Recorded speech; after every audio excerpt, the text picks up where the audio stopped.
Imagine a country going from economic powerhouse to brink of collapse in just a few years. That's the story of Brazil, a nation that soared to become the world's sixth largest economy, only to crash and burn with devastating consequences. In this video, we'll dissect Brazil's meteoric rise and its equally dramatic downfall, from commodity booms to government missteps, from skyrocketing GDP to crushing poverty. We'll unravel the mystery of Brazil's economy and explore what the future holds for this vibrant nation. The 2000s were a golden age for Brazil. Fueled by a Chinese-driven commodity boom, the government seized the opportunity to rewrite the rules. Wealth from booming sectors like services and construction poured into ambitious policies like income redistribution and massive public investments. Remarkably, this didn't break the bank. Public debt actually shrunk during this period. At the heart of this success story were rising minimum wages, giving a much-needed boost to the poorest Brazilians. It was a time of optimism, of jobs, and of rising wages, but a closer look reveals a hidden vulnerability: the reliance on external factors and a particular economic structure. Could this house of cards withstand the inevitable shift in the global winds? We'll find out soon enough.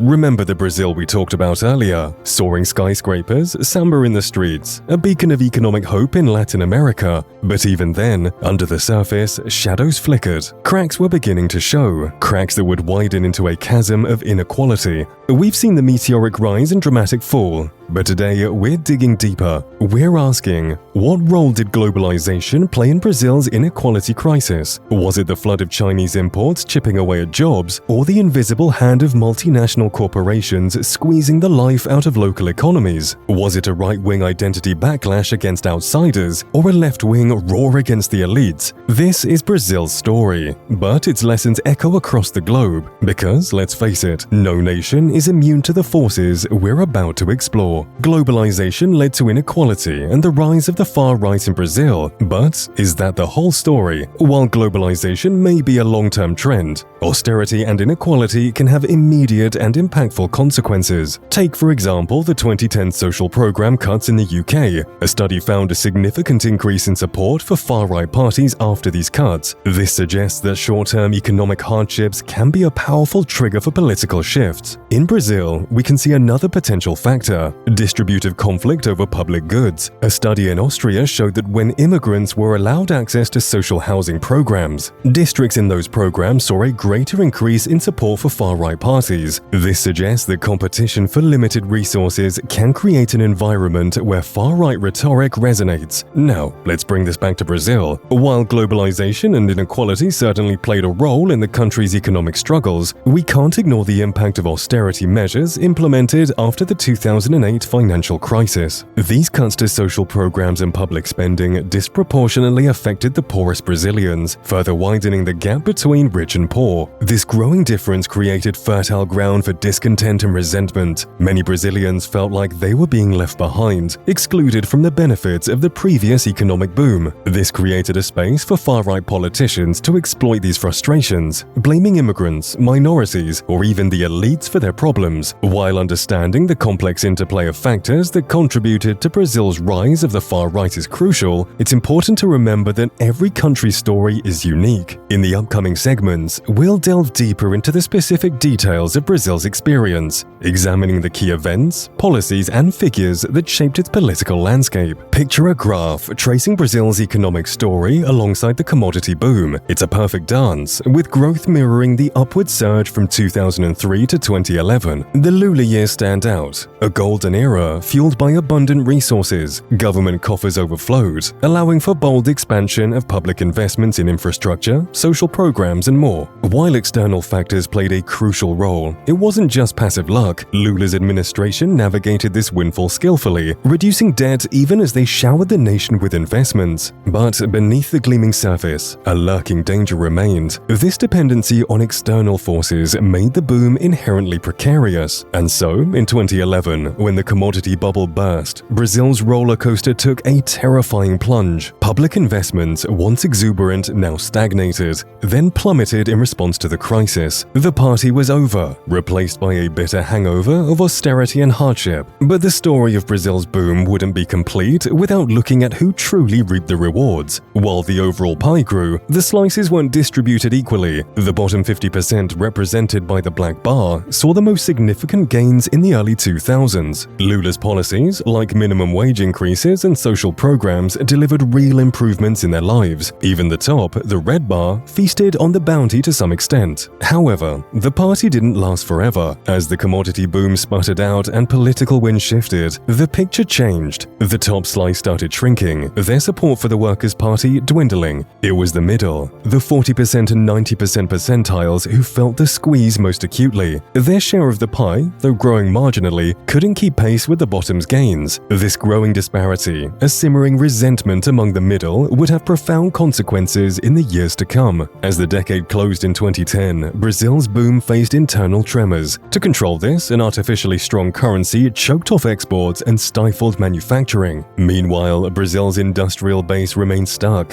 failing to diversify alongside its growing consumer class. Chinese imports surged, filling the gap but hollowing out domestic production. Inequality, another persistent shadow, gnawed at the middle class, their share shrinking as both ends of the spectrum fattened. These internal constraints, coupled with the eventual commodity bust, forced a change in policy. Dilma Rousseff, Lula's successor, would inherit a more fragile Brazil, one demanding a difficult navigation through economic turbulence and simmering social discontent. Recognizing the need for change, Dilma Rousseff steered towards a new agenda, boosting competitiveness. Partnering with manufacturers and labor unions, she embarked on a strategy of cost-cutting, tax breaks, and currency devaluation to revive exports. The aim? Diversify the economy beyond commodities and secure sustainable growth. However, the voyage proved stormy. External headwinds, like falling commodity prices, slowed the Brazilian engine. The chosen course, laden with costly tax cuts and lacking targeted investments, failed to deliver. Exports remained sluggish, while budget deficits ballooned. Public discontent grew as economic woes mounted, casting a shadow over Dilma's ambitious transformation plan. By 2014, Dilma Rousseff's ship of state faced a rushing torrent of troubles. The external wind howled with plummeting oil prices, a colossal $60 drop per barrel that sent shockwaves through the economy. But this wasn't the only monster lurking in the rapids. A prevailing belief, a dominant view within Brazil, pinned the blame for the crisis solely on fiscal extravagance. This narrative, blind to the declining tax revenues, propelled a dangerous solution: austerity through drastic spending cuts.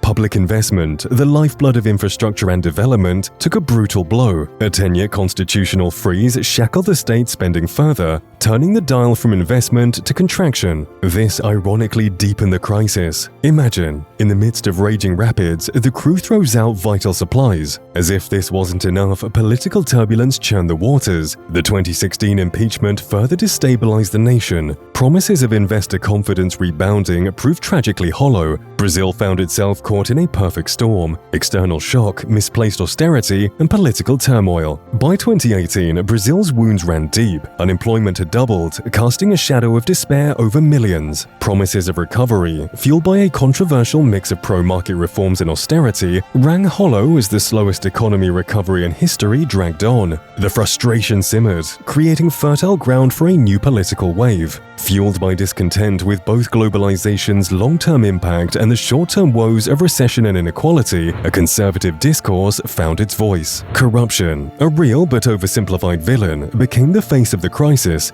Blamed for a stagnating economy, the political establishment, labeled greedy and self-serving, became the target of public anger. This anger, expertly channeled by populist leaders, produced a startling outcome. Unlike other populist surges, Brazil's embraced an ultra-liberal economic agenda. Privatization, deregulation, and globalized trade became the promised antidotes to corruption and economic malaise. The state, painted as the source of the problem, was to be shrunk, its welfare programs and public assets sacrificed at the altar of a market-driven future. This turn of events, unique in its embrace of economic liberalism within a populist narrative, underscores the complexity of Brazil's journey. While long-term trends like globalization undoubtedly played a role, the immediate pain of crisis and inequality proved decisive in shaping the country's response. Blaming the state and seeking salvation manipulation in the market became the rallying cry, pushing Brazil onto a path distinct from other populist movements around the world. And that wraps up our episode today. If you like this video, make sure to subscribe to our channel for more informative content.